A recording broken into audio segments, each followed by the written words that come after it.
Target modification করেছি,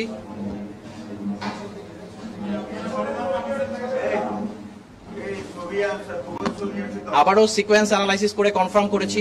finally আমরা আমাদের রিকম্বিনেন্ট ডিএনএ প্রিপারেশন করেছি, যেখান থেকে আমরা আমাদের এমআরএনএ তৈরি করেছি ভ্যাকসিনের টার্গেট হিসেবে, যেটা আমরা সরাসরি অ্যানিমেল মডেলে ইনজেক্ট করেছি আফটার অ্যান্টিজেন এক্সপ্রেশন অ্যানালাইসিস করে। দেন ফর্মুলেশন করেছি, আমরা ইমিউনাইজেশন করেছি, অ্যানিমেল মডেল থেকে সেরাম কালেকশন করেছি, অ্যানালাইটিক্যাল অ্যানালাইসিস করা হয়েছে এবং ফাইনালি এনসিবিআই তে আমাদের সিকোয়েন্সটি সাবমিশন হয়েছে।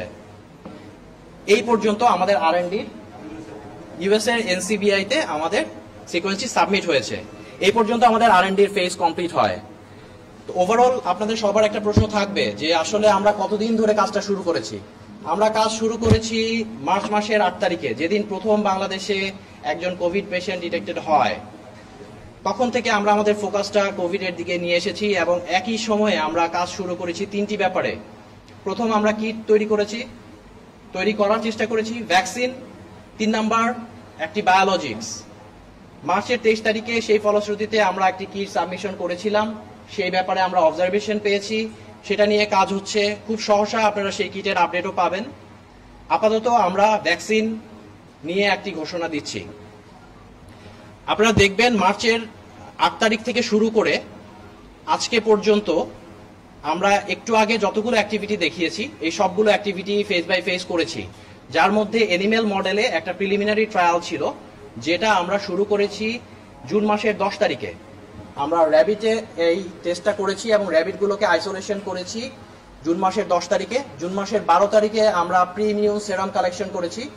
জুন মাসের 14 তারিখে আমরা আমাদের 3টি টার্গেট অ্যান্টিবডি দিয়ে ইমিউনাইজেশন করেছি এবং ঠিক 7 দিন পরে আমরা জুন মাসের 21 তারিখে সেকেন্ড আরেকটা ডোজ দিয়েছি এবং জুন মাসের 28 তারিখে ফাইনালি 14 দিন পরে আমরা কি করেছি, আমরা ব্লাড কালেকশন করে সেরাম কালেকশন করে সেপারেশন করে আমরা অ্যানালাইসিস করেছি।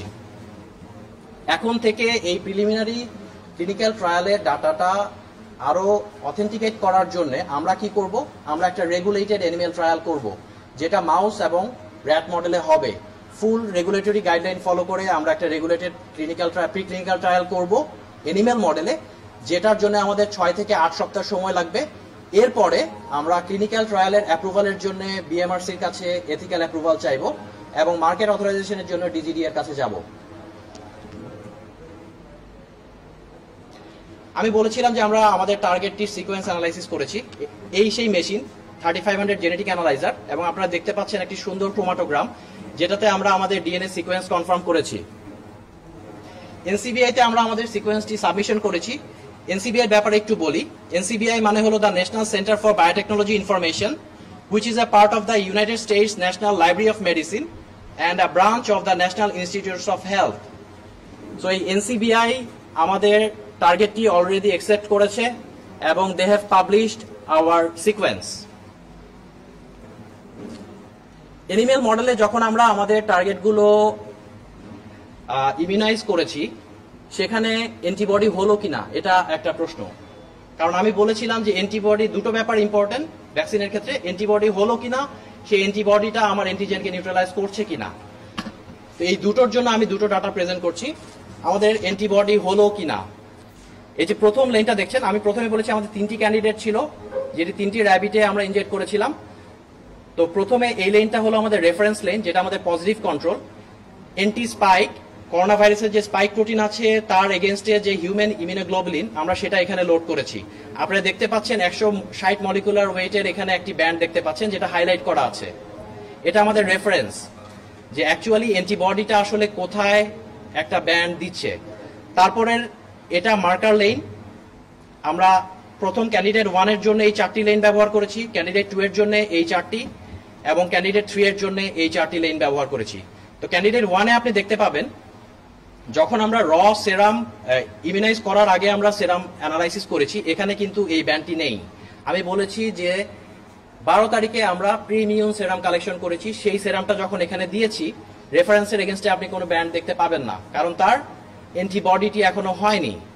এরপরে আমরা যখন 14 দিন পরে আবার স্যাম্পল কালেকশন করে এখানে অ্যানালাইসিস করলাম, সেই স্যাম্পলে আপনি কিন্তু হালকা একটা ব্যান্ড দেখতে পাচ্ছেন, যেটা একই মলিকুলার ওয়েটে আছে আমাদের রেফারেন্সের সাথে। আপনারা স্ক্রিনে দেখতে পাচ্ছেন। একইভাবে আমরা এই সেরাম স্যাম্পলটা একটা স্পেসিফিক অ্যান্টিজেন দিয়ে প্রিসিপিটেশন করেছি, যেটা আমরা এই লেনে লোড করেছি, এবং এখানে আপনি দেখতে পাবেন কিছু ব্যাকগ্রাউন্ড নয়েজ কমে গিয়েছে, এবং ফাইনালি আমরা পিউরিফাইড ফর্মে আমাদের অ্যান্টিবডিটা দেখতে পাচ্ছি, যেটা একই মলিকুলার লেংথে আছে। একইভাবে আমরা যে অ্যান্টিজেন দিয়ে প্রিসিপিটেট করলাম সেখানে কিছু রয়ে গেল কিনা সেটাও আমরা এখানে রান করে দেখেছি, সেখানে এই ব্যান্ডটি পাওয়া যায়নি। তার মানে আপনি দেখেন প্রত্যেকটি ক্যান্ডিডেটের ক্ষেত্রেই আমরা কি করেছি, আমাদের অ্যান্টিবডি কিন্তু আমরা পেয়েছি, যেটা আমরা এসডিএস পেজ অ্যানালাইসিসের মাধ্যমে প্রমাণ করতে সক্ষম হয়েছি, এবং রেফারেন্স অ্যান্টিবডির সাথে সেটা একই মলিকুলার ওয়েটে ব্যান্ড দিচ্ছে। এরপরে আমরা একটি গুরুত্বপূর্ণ অ্যানালাইসিস করেছি যে অ্যান্টিজেন এর এগেইনস্টে অ্যান্টিবডি হলো, কিন্তু সেই অ্যান্টিবডি অ্যান্টিজেনের সাথে বাইন্ড করছে কিনা, এটার জন্য আমরা এসপিআর বা সারফেস প্লাজমন রেজোনেন্স একটা টেকনোলজি ব্যবহার করেছি, যেটা বিয়াকোর T200 এর মাধ্যমে করতে হয়। তো এটাতে হয় কি, একটা চিপ থাকে, চিপের উপরে আমরা অ্যান্টিজেনটাকে কোট করে দিয়েছি, আর আমাদের সেরাম স্যাম্পল যেখানে আমাদের অ্যান্টিবডি আছে সেটাকে উপর দিয়ে ফ্লো করেছি। একটা লেজার দিচ্ছে, যখন অ্যান্টিবডিটা অ্যান্টিজেনের সাথে বাইন্ড করছে একটা রেজোনেন্স ইনক্রিজ হচ্ছে, বেড়ে যাচ্ছে, এবং সেজন্য একটা পিক দেখা যাচ্ছে। যখনই অ্যান্টিবডি থাকবে আমার স্যাম্পলে, অ্যান্টিজেনের সাথে সে বাইন্ড করবে, তার রেজোনেন্স বেড়ে যাবে, এবং এই রকম একটা ইন্টেন্স শার্প পিক আপনারা দেখতে পাবেন। এবার আমাদের ডাটায় দেখি আমরা কি পেয়েছি। আমি বলেছিলাম আমাদের তিনটি ক্যান্ডিডেট 001, 002 এবং 003। আপনারা দেখতে পাচ্ছেন আমাদের যেটা নেগেটিভ কন্ট্রোল ছিল ইমিউনাইজেশনের আগে, যে সেরামটা, সেটা বেজ লাইনে ছিল, কোনো ধরনের ইন্টেন্সিটি বা শার্প পিক আপনারা দেখতে পাবেন না।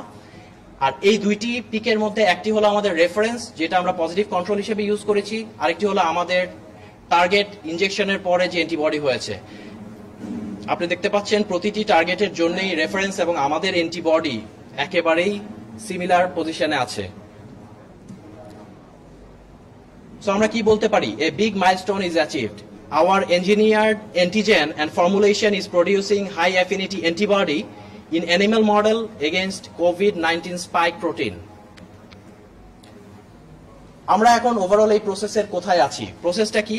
আমরা ভাইরাল এবং হোস্ট জেনোম অ্যানালাইসিস করব, সেটা ভ্যাকসিন টার্গেট ডিসাইড করব, ক্লোন করব ভ্যাকসিনের জন্য, অ্যান্টিজেন এক্সপ্রেস হচ্ছে কিনা সেটা তৈরি করব, অ্যানিমাল মডেলে ইনজেক্ট করব, ফাইনালি ক্লিনিক্যাল ট্রায়ালে যাব। তাহলে আমরা এখন কোথায় আছি? আমরা আছি এখন এনিমেল ট্রায়ালে। প্রিলিমিনারি এনিমেল ট্রায়াল কমপ্লিট হয়েছে, একটা রেগুলেটেড এনিমেল ট্রায়াল হবে, যাতে আমরা ফাইনালি হিউম্যান ট্রায়ালে যেতে পারি।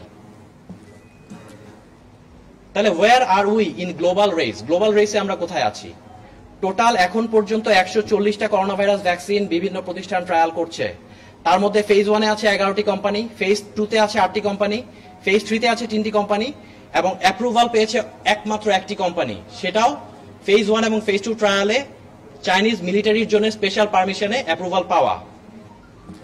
তাহলে আমরা কি বলতে পারি? We have a very high chance to be in the top 50 list, right? Where are we now in global race? আমরা Globe Biotech limited.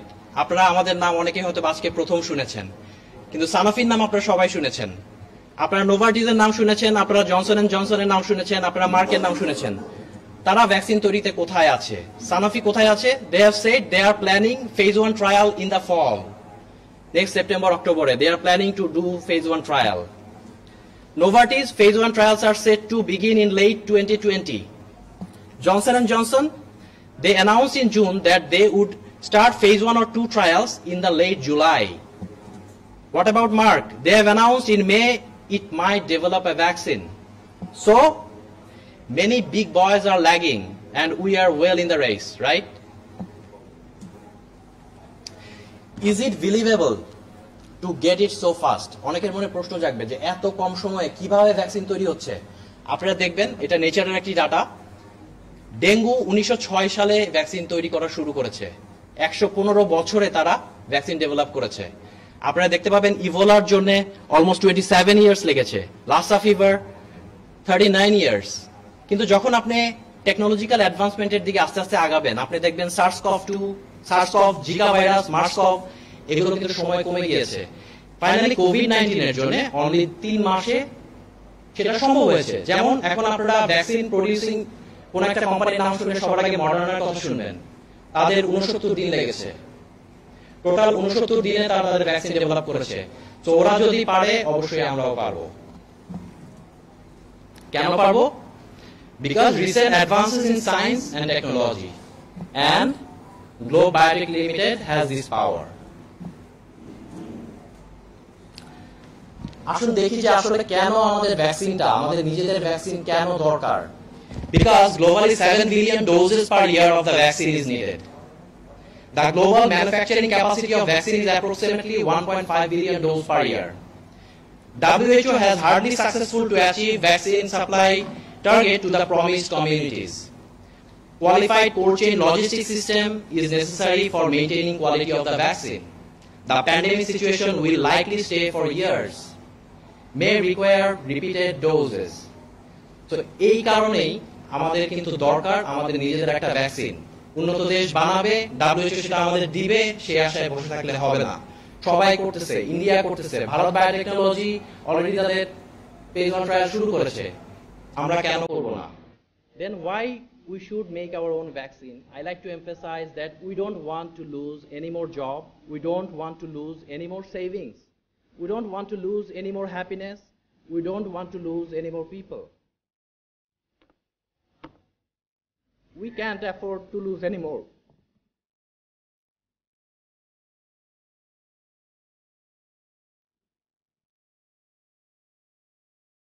Thank you all.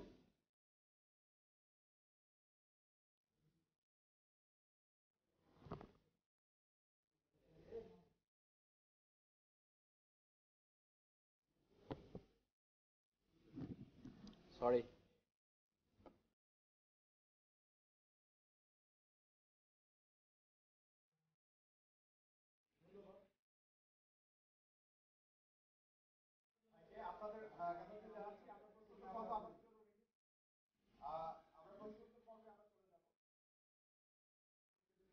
COVID-19 vaccine নিয়ে ডক্টর আসিফ মাহমুদ। এ পর্যায়ে আমরা আমাদের মাননীয় চেয়ারম্যান স্যার জনাব হারুনুর রশিদ স্যারের বক্তব্যের পরেই আমরা চলে যাব। আজকে গ্লোব বায়োটেকের জন্য একটা বিশেষ দিন এবং আমি মনে করি বাংলাদেশের জন্য একটা বিশেষ দিন। আমি এই কারণে বলতেছি, বাংলাদেশ যে আপনার ভ্যাকসিন নিয়ে কাজ করবে, ভ্যাকসিন নিয়ে চিন্তা করবে নিজস্ব টেকনোলজিতে, এটা পৃথিবীর অনেক কান্ট্রি বিশ্বাস আগে করতো না, এখন করে। কারণ আমরা গ্লোব বায়োটেক ইন্টারন্যাশনালি এখন এমন এক পর্যায়ে গেছে, সারা পৃথিবীতেই আমাদের এখন গ্লোব বায়োটেকের নাম আছে। কারণ আমরা অলরেডি আমাদের কিছু টেকনোলজি আমাদের প্যাটেন্টও হয়ে গেছে ইউএসএফডিতে। হয়তো বাংলাদেশের মানুষ জানে না যে আমরা, অনেকে জানে না গ্লোব বায়োটেক নামে একটা প্রতিষ্ঠান আছে। কারণ মানুষের একটা ড্রিম থাকে, স্বপ্ন থাকে। আমার এরকম, আমার স্বপ্নটা লং টার্ম স্বপ্ন, এমন এক জিনিস জীব যেন পৃথিবীতে আমি মারা যাওয়ার পরও বা আমার জেনারেশন মারা যাওয়ার পরও যেন এই জিনিসটা থাকে। আজকে ধরেন যারা মার্ক বলেন, এরা বলেন, এরা তো যারা ফাউন্ডার, এরা তো কেউ নাই। তো জিনিস করে দিয়ে গেছে, জেনারেশন টু জেনারেশন চলতেছে। আমরা প্রথম স্টার্ট করি 2015-তে এই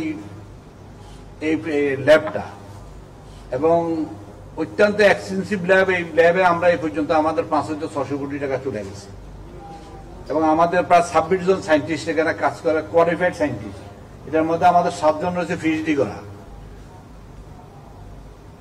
আজকে দেখেন, একদম ওনার চোখে পানি আসছে। আমাদের দেশের যে আমাদের আজকে কোভিড নিয়ে সবাই আতঙ্ক, আমরা বেরোতে পারি না। ব্যবসা চলে যাচ্ছে কোথায়, সারা পৃথিবীর ব্যবসা কোথায় যাচ্ছে, বাংলাদেশের ব্যবসা কোথায় যাচ্ছে, আমরা কোথায় যাচ্ছি। আমরা তো বের হইতে হিসাব করে বের হই। আমরা বের হইতে গেলে আমাদের নিজস্ব আস্থা বিধারা যাওয়ার দরকার নেই। এই যে আজকে যে এই কয়দিন চলবে এইভাবে, আমরা যখন এই করোনা শুরু হলো, তখন আমি চিন্তা করলাম, যেহেতু আমাদের কাছে সমস্ত অ্যারেঞ্জমেন্ট আছে, সারা পৃথিবীতে এমন কোনো মেশিন নাই যে গ্লোব বায়োটেকে নাই, যেটা গভর্নমেন্টের কাছেও নাই, কারণ তার দরকার নাই, এই জন্য সে ইউজ করে না। কিন্তু যেহেতু আমি নোবেল প্রোডাক্ট করব, সেই অনুযায়ী আমার এখানে সমস্ত মেশিনারি এখানে অ্যারেঞ্জমেন্ট আছে। তখন আমাদের ডিসিশন হলো যে আমরা কিট এবং ভ্যাকসিন নিয়ে কাজ করব, এবং তার পরিপ্রেক্ষিতে আজকে ধরেন আমরা এই পর্যায়ে চলে আসছি। আপনার এনিম্যাল ট্রায়ালে আমরা অ্যাচিভমেন্ট হওয়ার অর্থ একটাই, এনিম্যাল ট্রায়ালে যখন আমরা একটা অ্যাচিভমেন্ট পাইছি, আমরা অ্যান্টিবডি হয়েছে, 3টে অ্যানিম্যাল ট্রায়াল আমাদের হয়েছে, তারা আমরা ধরে নিলাম যে আমরা প্রাথমিক পর্যায়ে মানে আমরা কনফার্ম হয়ে গেলাম যে আমরা ভ্যাকসিনের তৈরি করার মতো সক্ষমতা আমাদের 100% আছে, এবং আমরা ভ্যাকসিন তো আমাদের হয়ে গেছে, হওয়ার পরে তো আমরা পুশ করছি, পুশ করার পরে তো আমার এই ইয়েটা ডেভেলপ করছে আপনার অ্যান্টিবডিটা। এই জিনিসগুলো তো একদিনে হয় না। আমরা আল্লাহ রহমতে আমরা শুধু আমার ব্যবসায় ছাড়তে না, আজকে ধরো বাংলাদেশের 17 কোটি লোক, কয়জনের পক্ষে সম্ভব হবে আমরা কিনে ভ্যাকসিন মারা? আর WHO যদি বসতে হয় তাহলে আমাদের 5 বছর বসে থাকতে হবে ভ্যাকসিনের জন্য, 5 বছর। আমার কাছে এখন ইনস্ট্যান্ট আমার কাছে 5 থেকে 7 মিলিয়ন ভায়েল তৈরি করার মতো সক্ষমতা আছে।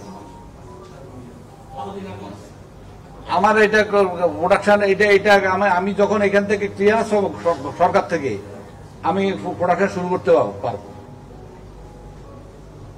তো এবং এই প্রোডাকশনটা আমাদের একবারে ফুল ইন্টারন্যাশনাল গাইডলাইন অনুযায়ী হবে। আপনারা যদি এটা পারমিশন পান, বাংলাদেশের মানুষের জন্য আপনার দায়বদ্ধতা কতটুকু? এটা প্রাইস আপনার পরিমাণ লাগবে? অবশ্যই আমরা শুনেন, আমরা অবশ্যই তো আমরা বাংলাদেশের দায়বদ্ধতার জন্যই, শুধু ব্যবসা করার জন্য তো করতেছি না। এই যে আমি আজকে 5 বছর যে আমি শুধু এই যে আমাদের রিয়াজেন্ট বলেন 40% ট্যাক্স দিয়ে রিয়াজেন্ট আনতে হয়, অথচ সারা পৃথিবীতে এসব রিসার্চের জন্য রিয়াজেন্ট মেশিনারি সব ফ্রি। সরকারও এইগুলোতে আপনার দেয়।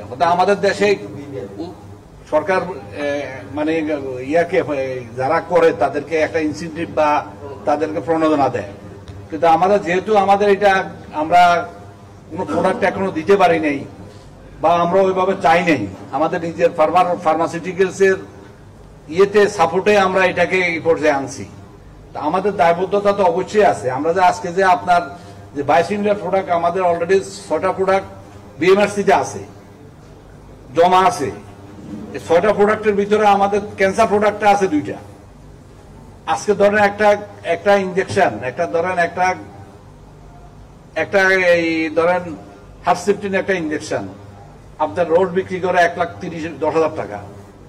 আমার এখানে যদি প্রোডাকশন আমি এটা দিব শুধু 30,000 টাকায়, তাহলে আজকে বাংলাদেশের মানুষ কি হলো? ফরেন কারেন্সি একদিকে 1 লক্ষ টাকার ফরেন কারেন্সি বাঁচবে, 2 দিকে মানুষ অ্যাভেলেবল জিনিস পাবে, প্লাস কোয়ালিটি জিনিস পাবে।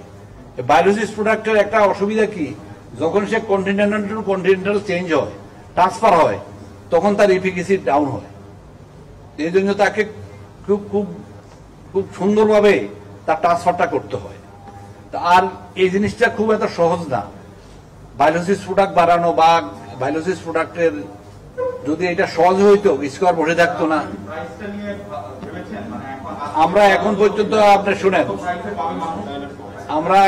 আমরা প্রাইস নিয়ে এখন আমরা বলতে পারতেছি না। তো আমাদের মূল উদ্দেশ্য একটাই যে আমরা বাংলাদেশের জন্য কিছু করা। আর স্পেশালি জানেন আরেকটা জিনিস, স্পেশালি জানেন আমাদের মজিব 100 বর্ষ, এটা আমরা যদি একটা কিছু দিতে পারি, আমাদের দাদির পিতা বঙ্গবন্ধুর যদি আমরা যদি কিছু দিতে পারি, তাহলে আমাদের আমি মনে করি যে আমরা আমাদের একটা উপহার হিসেবে আমি একটা দেশের জন্য কিছু করতে পারছি। সাধুবাদ জানাচ্ছি তাদের উদ্যোগটাকে। যদি অফিসিয়াল মেসেজ আসে, অনুমোদন একটা প্রক্রিয়া আছে, পদ্ধতিগতভাবে আমাদের যে প্রক্রিয়া, সেটার মাধ্যমে যাওয়ার পরে তারপর ওনাদের বিষয়টা সেটা কি করা হবে সেটা সরকার দেখবে। ভ্যাকসিন ছাড়াও কিট নিয়ে কাজ করছে বাংলাদেশি এই কোম্পানিটি।